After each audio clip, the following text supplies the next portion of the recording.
My name's Dave DeBow, founder of MoneyPartnerFormula.com, and this show is built for everyday real estate investors who are actively doing deals and looking to scale using other people's money. So if you're an active real estate investor and you want to get featured on this show to talk about your own real estate and capital raising experiences, then just go to daveinterviewsyou.com. Now let's get rolling with this episode, and remember to subscribe for daily interview content. Hey folks, welcome back. We got another great guest today, zooming in, beautiful Minnesota. We have Mike Roeder, and Mike is a very accomplished syndicator. He moved his way up from single family homes. He's now into multifamily properties. He's a big part of Granite Towers Equity Group, and he's helped build up a portfolio, I believe, of over 3,000 rental units in a pretty short period of time.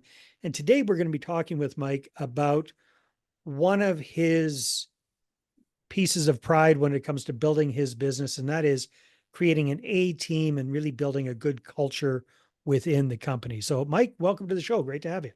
Thanks so much for having me on, Dave. I'm excited. Me too, man. So first of all, 30,000 foot perspective snapshot.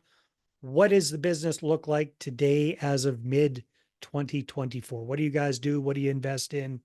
What's the portfolio look like? Where are they located? That kind of big picture stuff.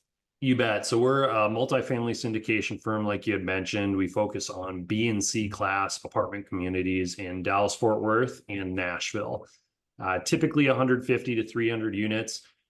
This year, things have slowed down a little bit since, 2-3 years ago. But we're starting to see some great opportunities coming through the pipeline. You're seeing some distress, which you never hope that on anyone, but it is coming down the pipeline in the multifamily arena. Well, yeah, before we dive into team and stuff, tell me a little bit about the kind of distressed situations you're starting to see show up more and more. And I'm going to guess, and correct me if I'm wrong, but I'm going to guess that back in the go-go days, pretty much anybody that could fog a mirror was getting into syndications and raising capital and buying apartment buildings. But not everybody had much experience or a track record or really knew what the heck they were doing. And the rising sea was raising all ships kind of thing. Is that's pretty blunt, but is that a fair assessment? No, I think that's correct. The last 10 years, 2011, all the way up until 2021, like you said, things were rising. So if you didn't know what you were doing, if you weren't sticking time into it, if you didn't have the liquidity, that was okay because all the projects were doing well. Mm-hmm. But fast forward to when interest rates really started to ramp up significantly, you had a ton of people that bought with bridge debt that had floating rate interest rates. And so, fast forward to today, interest rates are significantly higher. It's eating up all the cash flow. Obviously, expenses have increased significantly over the last few years with inflation. And so there's a lot of owners out there that are underwater or they have short-term bridge debt coming due and they're scrambling to get out. So they're selling, just to cover their loan balance. Wow. And like you said, there's a lot of syndicators that joined, the community over the last few years. And maybe they still had a corporate job and they were working 40, 50 hours a week and they thought that they could get in and they wouldn't have to stick time into it. It takes a lot of time and effort to run these multifamily properties, even if you have a management company running, the background. Plus, you want to make sure that you have liquidity and that you have a strong sponsorship team. So there's a lot of problems out there right now, but it's also a lot of opportunity for those that know what they're doing. Yeah, most definitely. So, Mike, talk to me a little bit about what you've done to, as we talked about off camera a little bit, build up a really good, strong team around you and kind of instill a positive culture in that team. So first of all, maybe let's take a look at what does your team look like and what role did you have in putting that team together? Yep, great question. So we really have two phases of our team or two different aspects. We have our third-party property management company that we utilize, and we have about 60 employees at our properties. Now, those are the actual management company's employees, but we pay their payroll. We're building the relationship. We're making sure that the synergies exist. And then we have our in-house team, which is a really tight-knit team. So it's myself, Dan, and 6 other individuals that are full-time that work for Granite Towers directly. So I would say, first off, you had mentioned the word A players, that is absolutely critical in the multifamily space. again, you go back 5 years, it wasn't that big of a deal because you had a ton of rent growth and things were just on the up and up. Yeah. Fast forward to today, you got to have really good on-site employees that are taking care of your property. So we end up spending a little bit more money for the payroll. We're looking for individuals that can really take our property to the next level and that don't have to be micromanaged. And then we're visiting the properties, we're bringing them gifts, we're showing them that we care, we're asking them personalized questions, not just coming in and bulldogging and saying, hey, this is wrong, this is right, this is wrong, you need to do this. It's more so building a relationship so that way they feel connected to you and they are connected to you. And that makes a big difference on the on-site level. So any questions on that before I jump into our direct team? Yeah. So just for clarification, your on-site people, you mentioned that you've got a third-party management company. So these are really their employees, but you're paying their salary. So do you own the management company, or is that legit like a completely separate third party? Great question. It's a third-party management company, so we do not own that management company. But you're having a lot of interaction with the management company's employees who are on site at your buildings. Is that what I'm Exactly. understanding? And Okay. that's exactly right. And it's Now, not, does the management company get their nose out of joint with you guys snooping around and bringing no, presents to their employees? we always make sure that they're aware. You don't want to go snooping around the regional's back or around the owner's back. So we let them know when we're coming in for on-site visits. We want the regional there. We want to build the relationship with the regional. So it's not just the on-site employees, it's your regional, it's the person above the regional, it's the owner of the company. That all makes a significant difference. And, if you can be one of the best owners to work with, they're going to try harder, to make your property a success. Yeah. So it's taking that whole manage the managers to a whole nother level. And it's not just managing them, it's really focusing on that relationship and not just looking for all the stuff they're doing wrong, but letting them know what they're doing right and getting their buy-in on things. Am I getting the gist? Exactly. You got Nice. it. A lot of times what we'll do, if we're on site and we're doing a site visit and say, there's some issues on the property, we'll wait to share that information until after the site visit. So we'll relay that information to the regional, make sure that they train the on-site staff accordingly, make sure that, they're rectifying the situation. So that way, when we're on site, again, we're building that relationship and we're not coming down on them. And that Yeah, helps. that's what would be an example of something that you guys have seen recently that you had to call somebody's attention to? How did that get rectified? And then the other question before I forget, because I'm getting old, is how often do you guys do these on-site visits? Yep, great question. So the frequency, typically every 2 weeks, we're going to the property. Now it Each property depends. you're going to visit every 2 weeks, so you're going twice a month. So now that's our asset manager. Okay. She is local in the market. Now, for myself and Dan, we'll typically go, once every 30 to 60 days, just depending upon the project. But that does vary. If you have a property that's humming along and you have trust with the team and it's just going great, then your asset manager might not need to stop by there every 2 weeks. It might be every month. So it really depends. And then, Interesting. sorry, Okay. what was your other question, Dave? Yeah, I know I threw a lot in there. The other question was just maybe an example of something recent that you guys noticed that you wanted modified and how that went, just to give people an idea of what kind of things you and Dan and or your on-site or your local person is noticing. Yep. So a recent example would be unit turns. So whenever we visit a property, we're trying to walk all the vacant ready units because that's a big ticket item that's very important that those are looking sharp, that they're done properly, that they're done on time. And so, recently we had one of our assets where I walked through all the vacant ready units and the attention to detail just wasn't there. And if I would have called that out, on the property, obviously that would have affected our relationship. So Would have waited embarrassed until the after. person, made him feel bad, made him feel like you're coming down on him. Exactly. And what a lot of people don't realize is sometimes these on-site folks are nervous when the property owners come on site. So you have to, really tread the water there. So we relayed that information onto the regional. They spoke to the on-site staff. They made some modifications. on vendors that they were using, the process that they were doing, and, rectified the situation. So you were touring some vacant units. What kind of things were you noticing that that weren't quite up to snuff for you? Just cleanliness of the units, not being repainted or something like that. What kind of things was it? Yep. Biggest things were cleanliness of the units. So you're seeing, some dust on the countertops, a bug in the corner, just items that really impact a new prospective tenant. Paint is a big one as well. So just sloppy painting where, you're going to have some painters that don't do the job perfectly, but you need to get on that and make sure that you're rectifying that and having them come back to the property. Lighting, making sure that no light bulbs are burnt out. So it's pretty, simple stuff, but you need to make sure that it's on point. Yeah. Plus, I mean, that on-site person has a lot of responsibilities, and it's kind of easy for those kind of things to slide if they're not pointed out. So now they probably won't slide again. Exactly. You Yeah. got it. Cool. All right. So that's very good snapshot of how you guys are working with your third party management and their team.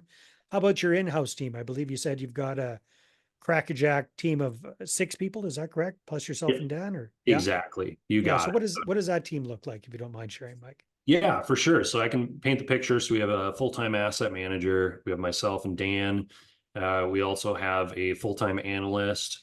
And then we only have a jack of all trades. So Nick on our team, I would almost see him as like a COO.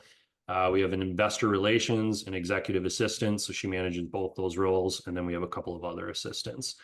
So that team, again, focused on A players. We wanted people that were really going to bring us to the next level, that had knowledge, that could really take the reins and not have to be micromanaged.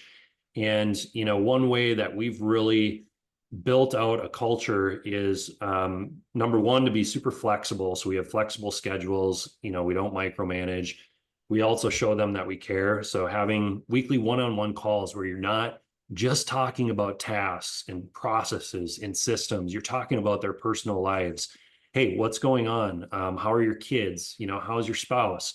What have you been doing for your hobbies? And just building that personal connection is so important on both sides. Something else that we've implemented recently, which is crazy that it took this long, but about a year ago, we put together our core values on paper. We go through them on most of our meetings, and we just hammer home on that. And it's just really, really critical for any company out there to focus on your core values and to integrate that into your team and to make sure that they're 100% aware and bought into all your core values. So that's been super important for us as well. So, Mike, how long did it take for you guys to kind of create this in-house team? And if we're talking to a newer syndicator, somebody who's kind of just getting started with this, knowing what you know now, who would you recommend that somebody bring on first as their initial team member? Yep. So it took us probably a 6-year period to bring on all these individuals. And I would say, looking back, our first hire was our in-house accountant slash CFO.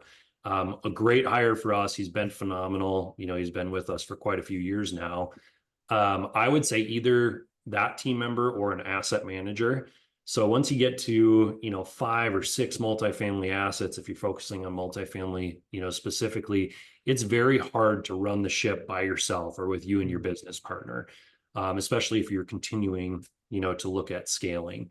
So I would look at an asset manager, make sure they're local in the market, make sure that they have experience. Our asset manager, she had 20 plus years of experience in the Wow. property management field.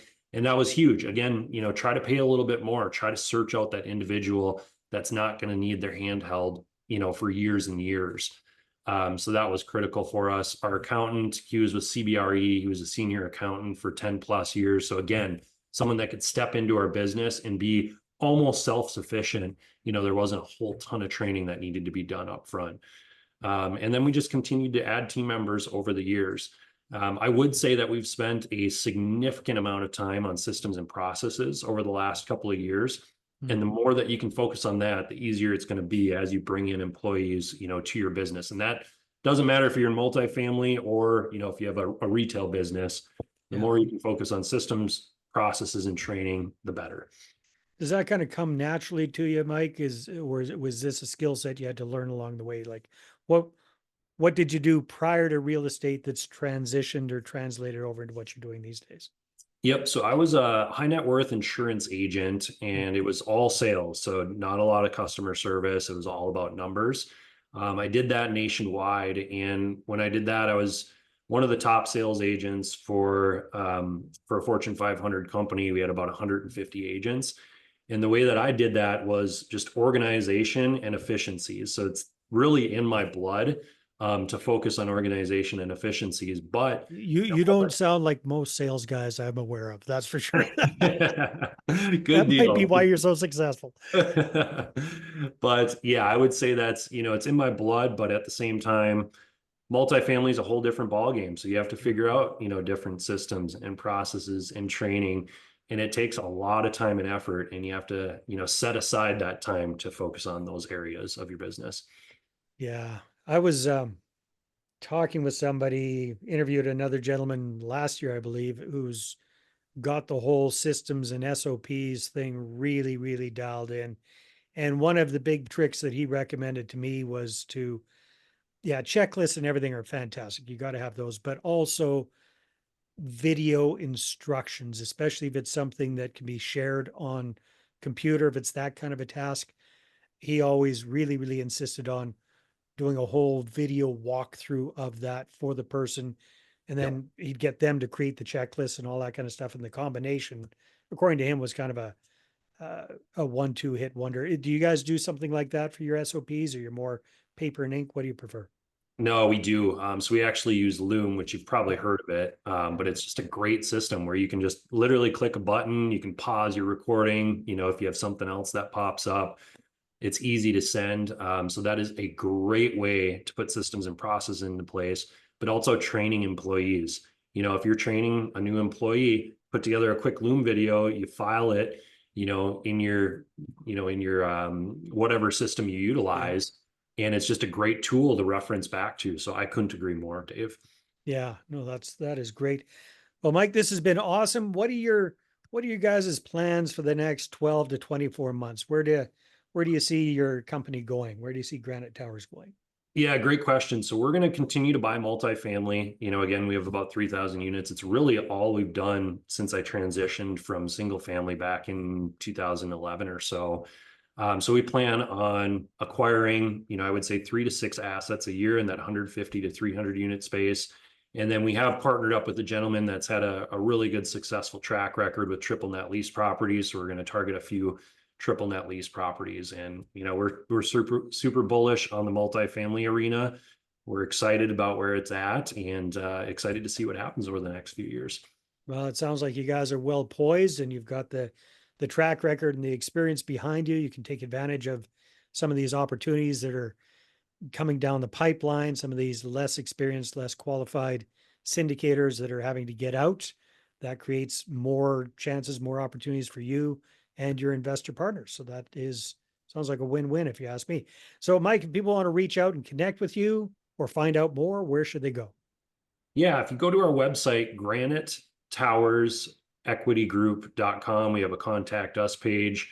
You can fill out your information. We'll send you over our free passive investment tracker as well as our ebook, 4 Steps to Successful Passive Investing. So that's going to be the best spot. Or you can certainly email me at mike@granitetowersequitygroup.com. Well, this has been very insightful. Thank you very much for your experience and your thoughts about creating an A team and creating that kind of culture with it. And great job with what you've done. Thanks so much, Dave, for having me on. I appreciate it. All right, everybody, take care, and we will see you on the next episode. Have a good one. Hey there, I really hope you enjoyed that episode. And as always, if you want to listen to more daily interview content, make sure you subscribe. And if you're an active real estate investor and you're doing deals and you'd like to get featured on this show, then just head over to daveinterviewyou.com. Now, at moneypartnerformula.com, we help real estate investors to create a process for predictably getting capital so they can do more deals without relying on hard money lenders or the banks. We do this by building them a private capital marketing system. Now, if you want help turning yourself into a big money capital attraction machine, then book a call with our team to see how we can help. Just visit moneypartnerformula.com to find out more. All right, take care, and we'll see you on the next interview.